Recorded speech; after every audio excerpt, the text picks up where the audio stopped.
ನಮಸ್ಕಾರ ಸ್ನೇಹಿತರೆ. ಒಂದು ಕಾಡಿನಲ್ಲಿ ಒಂದು ದೊಡ್ಡ ಮಾವಿನ ಮರ ಇತ್ತು. ಆ ಮರದ ಕೆಳಗೆ ಒಂದು ನಾಯಿ ವಾಸವಿತ್ತು. ಒಂದು ದಿನ ಒಬ್ಬ ಸಾಧು ಆ ಮರದ ಕೆಳಗೆ ವಿಶ್ರಾಂತಿ ಪಡೆಯಲು ಬಂದರು. ಆಗ ಆ ನಾಯಿ ಸಾಧುವಿನೊಂದಿಗೆ, ಮಹಾನುಭಾವ, ನೀವು ದೊಡ್ಡ ಜ್ಞಾನಿಗಳು, ಎಲ್ಲ ತಿಳಿದವರು, ನನಗೊಂದು ವಿಷಯ ಹೇಳಿ. ಈ ಜನ್ಮ ಮುಗಿದ ಮೇಲೆ ಸ್ವರ್ಗಕ್ಕೆ ಹೋಗಬೇಕು ಅಂದರೆ ನಾನು ಏನು ಮಾಡಬೇಕು ಎಂದು ಕೇಳಿತು.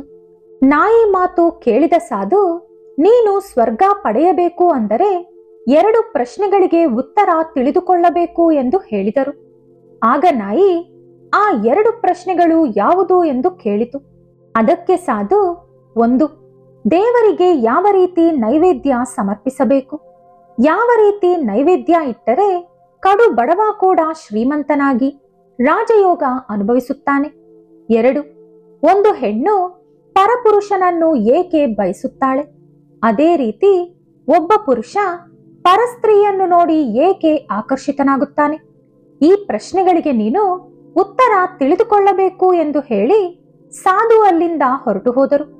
ಉತ್ತರ ತಿಳಿದುಕೊಳ್ಳಲು ನಾಯಿ ಅನ್ವೇಷಣೆ ಶುರು ಮಾಡಿತು.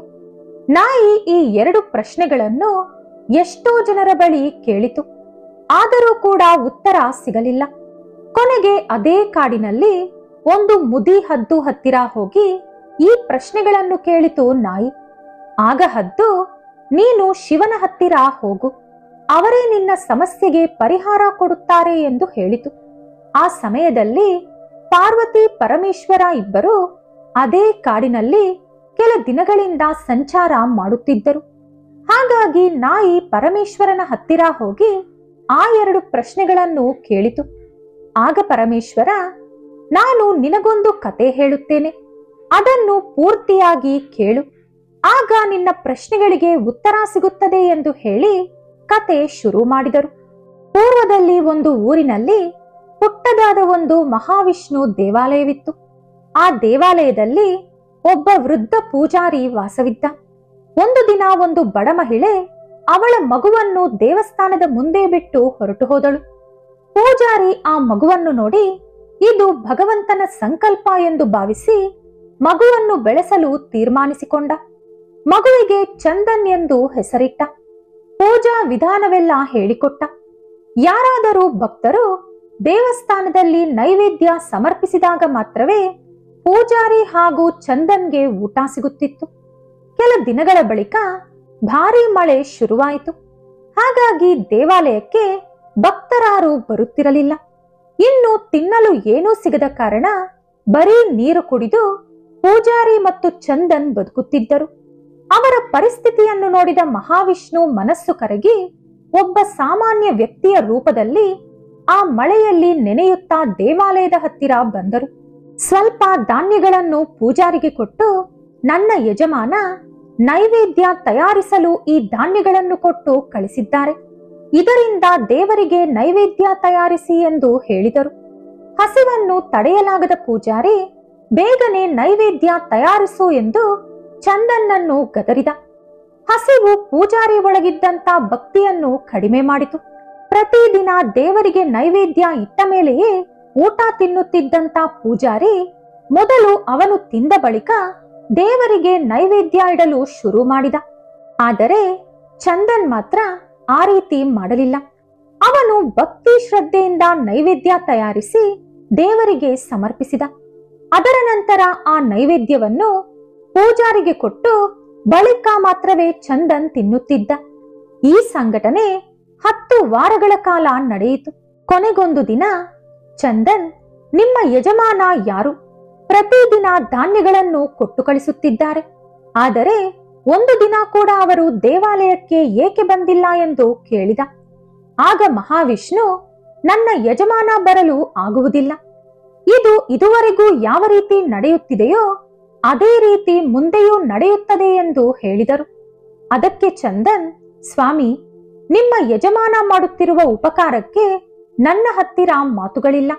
ಅವರು ಪ್ರತಿದಿನ ದೇವರ ನೈವೇದ್ಯಕ್ಕೆ ಧಾನ್ಯಗಳನ್ನು ಕಳಿಸುತ್ತಿದ್ದಾರೆ. ನಾನು ಹಾಗೂ ಪೂಜಾರಿ ಅದೇ ನೈವೇದ್ಯವನ್ನು ತಿಂದು ಬದುಕುತ್ತಿದ್ದೀವಿ. ನಾನು ಒಂದು ಸಲವಾದರೂ ಆ ಪುಣ್ಯಾತ್ಮನನ್ನು ನೋಡಿ ಅವರಿಗೆ ಮನಸಾರೆ ಕೃತಜ್ಞತೆ ಹೇಳಬೇಕು ಎಂದು ಬೇಡಿಕೊಂಡ. ಸರಿ, ನಾಳೆ ಕರೆತರುತ್ತೇನೆ ಎಂದು ಹೇಳಿ ಅಲ್ಲಿಂದ ಹೊರಟು ಹೋದರು ಮಹಾವಿಷ್ಣು. ಮಾರನೆಯ ದಿನ ಮಹಾವಿಷ್ಣು ಮತ್ತು ಮಹಾಲಕ್ಷ್ಮಿ ರಾಜಾರಾಣಿಯ ರೂಪದಲ್ಲಿ ಆ ದೇವಾಲಯಕ್ಕೆ ಬಂದರು. ಚಂದನ್ ಅತಿ ಶ್ರದ್ಧಾಭಕ್ತಿಯಿಂದ ನೈವೇದ್ಯ ತಯಾರಿಸಿ ಮೊದಲು ಮಹಾವಿಷ್ಣುವಿಗೆ ನೈವೇದ್ಯ ಇಟ್ಟು ಅದರ ನಂತರ ರಾಜಾರಾಣಿ ರೂಪದಲ್ಲಿ ಬಂದ ಮಹಾವಿಷ್ಣು ಹಾಗೂ ಮಹಾಲಕ್ಷ್ಮಿಗೆ ಸಮರ್ಪಿಸಿದ. ಬಳಿಕ ಅವರ ಕಾಲಿನ ಮೇಲೆ ಬಿದ್ದು ನಮಸ್ಕಾರ ಮಾಡಿ, ಸ್ವಾಮಿ, ನೀವು ಯಾರೆಂದು ನನಗೆ ತಿಳಿಯದು, ಆದರೆ ನೀವು ನಮಗೆ ಮಾಡುತ್ತಿರುವ ಉಪಕಾರವನ್ನು ನಾನೆಂದೂ ಕೂಡ ಮರೆಯಲ್ಲ. ನೀವಿಬ್ಬರೂ ನೋಡಲು ಸಾಕ್ಷಾತ್ ಲಕ್ಷ್ಮೀನಾರಾಯಣರಂತೆ ಕಾಣಿಸುತ್ತಿದ್ದೀರಿ ಎಂದು ಹೇಳಿದ. ಆಗ ಮಹಾವಿಷ್ಣು ಮತ್ತು ಮಹಾಲಕ್ಷ್ಮಿ ಅವರ ನಿಜ ರೂಪದಲ್ಲಿ ಚಂದನ್ಗೆ ದರ್ಶನ ಕೊಟ್ಟರು. ಬಳಿಕ ಮಹಾವಿಷ್ಣು ಚಂದನ್ನೊಂದಿಗೆ, ನಿನ್ನ ಭಕ್ತಿ ನಮಗೆಷ್ಟೋ ಹಿಡಿಸಿದೆ. ನಮಗೆ ನೈವೇದ್ಯ ಸಮರ್ಪಿಸದೆ ನೀನು ಒಂದು ದಿನವೂ ಕೂಡ ನಿನ್ನ ಹೊಟ್ಟೆ ತುಂಬಿಸಿಕೊಳ್ಳಲಿಲ್ಲ. ನಿನ್ನ ಜೀವನ ಪಾವನವಾಯಿತು ಎಂದು ಹೇಳಿ ಮಾಯವಾದರು. ಅದರ ಬಳಿಕ ಚಂದನ್ ಜೀವನ ಪೂರ್ತಿಯಾಗಿ ಬದಲಾಯಿತು. ಅವನು ತುಂಬಾನೇ ದೊಡ್ಡ ಶ್ರೀಮಂತನಾದ ಎಂದು ಕತೆ ಮುಗಿಸಿದರು ಪರಮೇಶ್ವರ. ಆಗ ನಾಯಿ, ಸ್ವಾಮಿ, ನನ್ನ ಮೊದಲ ಪ್ರಶ್ನೆಗೆ ಉತ್ತರ ಸಿಕ್ಕಿತು, ಮತ್ತೆ ಎರಡನೇ ಪ್ರಶ್ನೆಗೆ ಉತ್ತರ ಹೇಳಿ ಎಂದು ಕೇಳಿತು. ಅದಕ್ಕೆ ನೀನು ಇನ್ನೊಂದು ಕತೆ ಕೇಳಬೇಕು ಎಂದು ಹೇಳಿ ಕತೆ ಶುರು ಮಾಡಿದರು ಪರಮೇಶ್ವರ. ಒಂದು ಹಳ್ಳಿಯಲ್ಲಿ ರಾಮಪ್ಪ ಎಂಬ ರೈತ ಅವನ ಹೆಂಡತಿ ಲಕ್ಷ್ಮಮ್ಮಳ ಜೊತೆ ಒಂದು ಚಿಕ್ಕ ಗುಡಿಸಲಿನಲ್ಲಿ ವಾಸ ಮಾಡುತ್ತಿದ್ದ. ಅವನು ತುಂಬಾ ಕಷ್ಟಪಟ್ಟು ವ್ಯವಸಾಯ ಮಾಡುತ್ತಿದ್ದ. ಆದರೆ ಅವನಿಗೊಂದು ಕೆಟ್ಟ ಗುಣವಿತ್ತು. ಅವನು ಆ ಊರಿನಲ್ಲಿದ್ದಂತ ದೇವಾಲಯಕ್ಕೆ ಬರುತ್ತಿದ್ದ ಮಹಿಳೆಯರನ್ನು ನೋಡಿ ತುಂಬಾ ಆಕರ್ಷಿತನಾಗುತ್ತಿದ್ದ.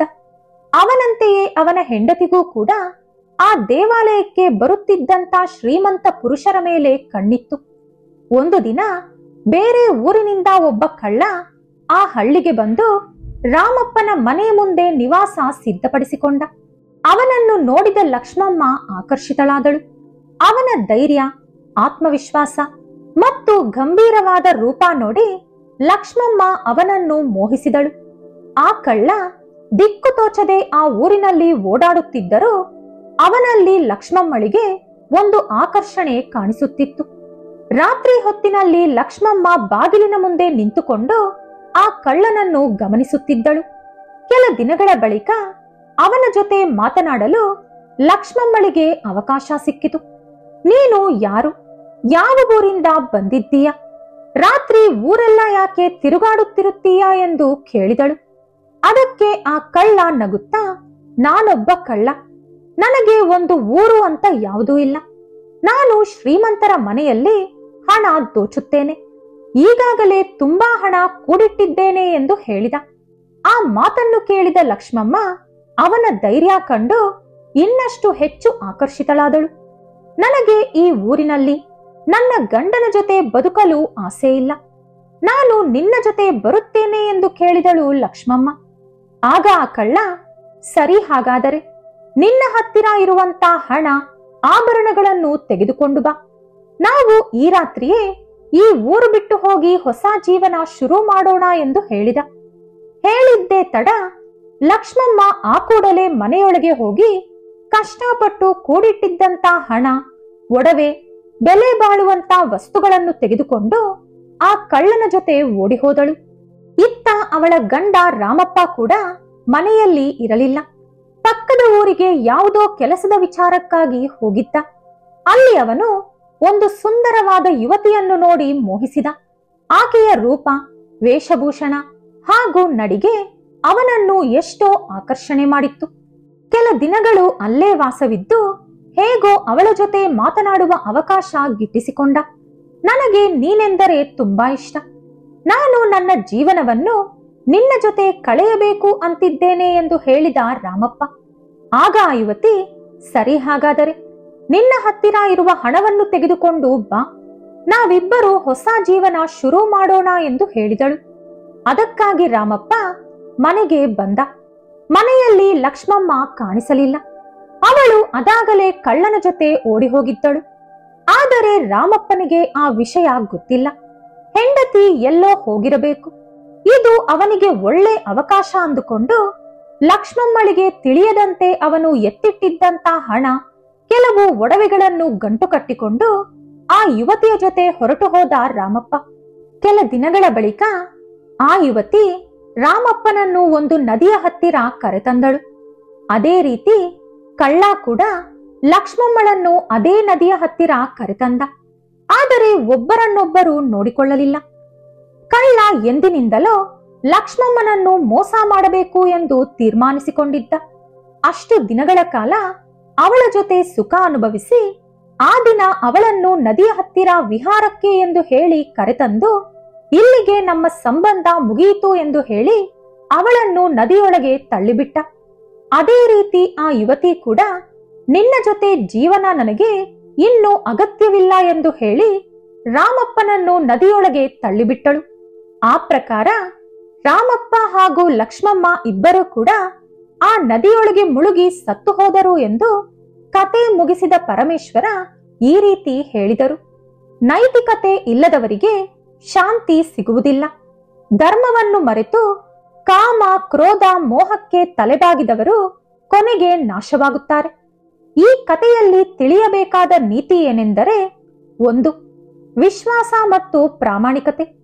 ಕಳ್ಳರು ಹಾಗೂ ಮೋಸಗಾರರ ಜೊತೆ ಪ್ರಯಾಣ ಮಾಡಿದರೆ ಕೊನೆಗೆ ಅವರು ಕೂಡ ಮೋಸ ಹೋಗುತ್ತಾರೆ.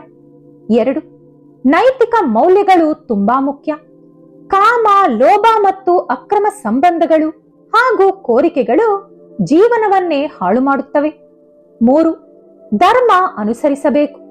ನೈತಿಕವಾಗಿ ಹಾಗೂ ನಿಸ್ವಾರ್ಥವಾಗಿ ಬದುಕುವವರಿಗೆ ಮಾತ್ರವೇ ಶಾಂತಿ ಸಿಗುತ್ತದೆ ಎಂದು ಪರಮೇಶ್ವರ ನಾಯಿಗೆ ಹೇಳಿದರು. ಈ ವಿಡಿಯೋ ನಿಮಗೆ ಇಷ್ಟ ಆದರೆ ಲೈಕ್ ಮಾಡಿ, ಶೇರ್ ಮಾಡಿ. ಇಂತಹ ಹೆಚ್ಚಿನ ಉತ್ತಮ ಕಥೆಗಳಿಗಾಗಿ ತಪ್ಪದೇ ನಮ್ಮ ಚಾನೆಲ್ ಅನ್ನು ಸಬ್ಸ್ಕ್ರೈಬ್ ಮಾಡ್ಕೊಳ್ಳಿ. ನಾಳೆ ಮತ್ತೊಂದು ವಿಡಿಯೋದೊಂದಿಗೆ ಪುನಃ ಭೇಟಿಯಾಗೋಣ. ಧನ್ಯವಾದಗಳು.